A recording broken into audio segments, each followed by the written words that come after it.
కానీ నరేంద్ర మోడీ గారిని కానీ మా ప్రభుత్వాన్ని కానీ మా పార్టీ నాయకుల బిడ్డ ఇంకొకసారి ఆ స్క్రైబ్ ఈ స్క్రైబ్ పేరుతో మాట్లాడే ప్రయత్నం చేస్తే పక్కా దాడులు గ్యారెంటీ జరుగుతాయి.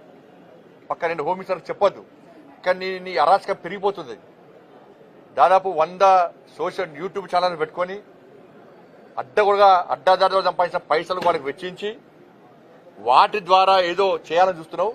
ఏం కాదు, దాంతో చేస్తున్నావు. అధికారానికి వచ్చినావా? ఉన్న సీట్లు వీకినాయి. నేను కార్యకర్తలు కూడా చెప్తున్నాను, నేను ఈ కేసీఆర్ కొడుకు యూట్యూబ్ ఛానల్ వేదికగా తప్పుడు వ్యాఖ్యలు చేస్తున్నాడు, తప్పుడు ప్రచారం చేస్తున్నాడు. ఎక్కడికక్కడ అడ్డుకోని దొరికిన అడ్డుకోని చలో కేసులు అయితే కేసులు అని. అరే మోడీ గారి మీద వ్యాఖ్యలు చేస్తారు. హోమ్ మినిస్టర్ చెప్పొద్దు నేను, కానీ నువ్వు నీ హద్దు మీరిపోతున్నావు.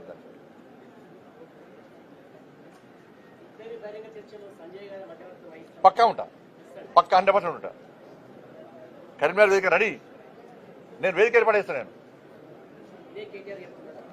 కేసీఆర్ కొడుకు చెప్తాను, పక్క చెప్తాను. నేను చెప్తున్నా సీఎం రమేష్ గారు రమ్మంటా. నేను సీసీ ఫుటేజ్తో సహా 10 సంవత్సరాల నుంచి కాంట్రాక్టులతో సహా నువ్వు చంపిన కమిషన్లతో సహా నువ్వు పాల్పడ్డ అవినీతితో సహా అన్ని తీసుకొని ఆయన వస్తానని రెడీ ఉన్నాడు.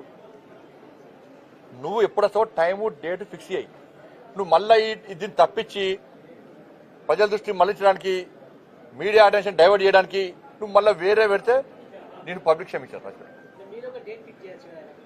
మెయిన్ డేట్ అయితే రాడు కదా ఆయన. ఏ డేట్ అంటే ఆ డేట్ రెడీ. నేను సీఎం రమేష్ గారు రమ్మని బాధ్యత పక్క నేనే బాధ్యత తీసుకుంటా. పక్క 100%.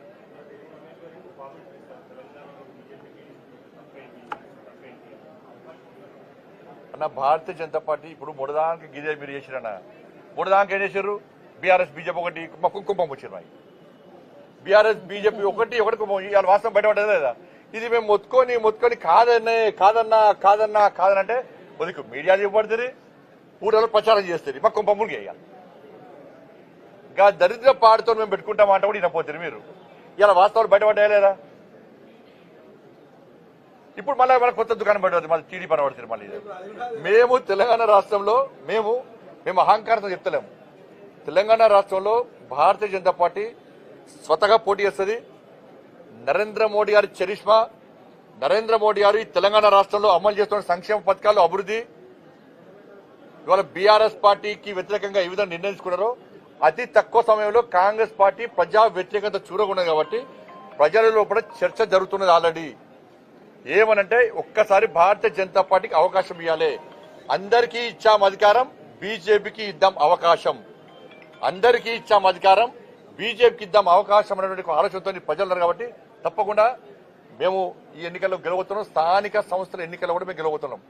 స్థానిక సంస్థల ఎన్నికలు ఎందుకు గెలవబోతున్నాం అంటే నాకు క్లారిటీ చెప్పురాను మీరు.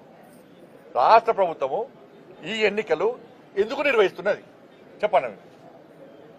చెప్పరానయ్యో, రాష్ట్ర ప్రభుత్వము ఈ ఎన్నికలు ఎందుకు నిర్వహిస్తున్నది? ఏ నిధులు?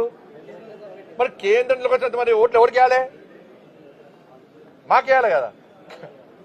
కేంద్ర నిధుల కోసమే ఎన్నికలు చెప్తున్నారు. మరి ప్రజలు ఓలో ఒకటి ఇచ్చే నిధులు ఇచ్చే కేంద్రాన్ని కొట్టేస్తారా, రాష్ట్ర ప్రభుత్వం కొట్టేస్తారా? ఇక డైరెక్ట్ ఇప్పుడు మీరు అన్నారా లేదా కేంద్ర నిధులు అని చెప్పండి. ఇవాళ గ్రామాల్లో చర్చకు అదే జరుగుతుంది అన్నారు. కేంద్రం నిధుల కోసం మాత్రమే వీళ్ళు ఎన్నికలు పెడుతున్నారు. కాబట్టి నిధులు ఇచ్చే కేంద్ర ప్రభుత్వ పార్టీ అయినా భారతీయ జనతా పార్టీకి ఓటేయాలని చెప్పి మీకు అప్పీల్ చేస్తున్నాం. రాష్ట్ర ప్రభుత్వం ఆట ఏడుస్తున్నది. ఇస్తుంది పోతాయి, ఇస్తలేరు కాబట్టి బాధ కదా.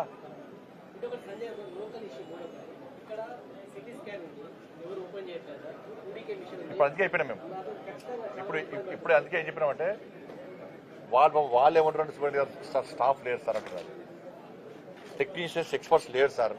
మేము ఉన్న వాటిలో మేము కష్టపడి పనిచేస్తున్నాం, కానీ టెక్నీషియన్స్ లేకపోవడం ఇబ్బంది వస్తుంది. అందుకే చెప్పినాను దీన్ని మెయింటెనెన్స్ ఎవరు? రాష్ట్ర ప్రభుత్వం చేయాలి. అందుకే వారు మొత్తం పూర్తిగా డీటెయిల్ రిపోర్ట్ ఇవ్వమని చెప్పినా తప్పకుండా గౌరవ ఆరోగ్య శాఖ మంత్రి గారితో మాట్లాడతా. కేంద్ర ప్రభుత్వం నుంచి ఏం చేయడానికైనా మేము సిద్ధం. రాష్ట్ర ప్రభుత్వం కూడా ఆ స్థాయిలో సిబ్బంది విషయంలో కానీ ఇక్కడ డాక్టర్స్ విషయంలో కానీ వారు సహకరించే ప్రయత్నం చేయాలని కోరుతాం. ధన్యవాదాలు.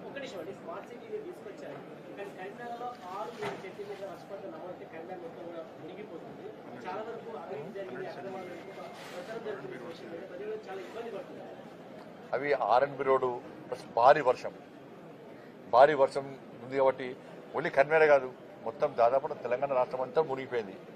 కాబట్టి అటువంటి కాకుండా అందుకే నెక్స్ట్ కార్పొరేషన్ వచ్చేది బీజేపీ మేయర్ కాబట్టి అందరూ వస్తాం, అందరూ కలిసిమెలిసి మేము చేసే ప్రయత్నం చేస్తాం. వర్షం ఎక్కువ పడ్డది దాంతో ఇబ్బంది అని తప్ప వేరే కాదు. తక్కువ పడ్డే కావచ్చు కానీ భారీ వర్షమే కదా చేస్తాం. అటువంటి కాకుండా రాష్ట్రం ఇష్యూ మాట్లాడకుండా కన్వెన్స్ కరాకే రాష్ట్రం ఇష్యూ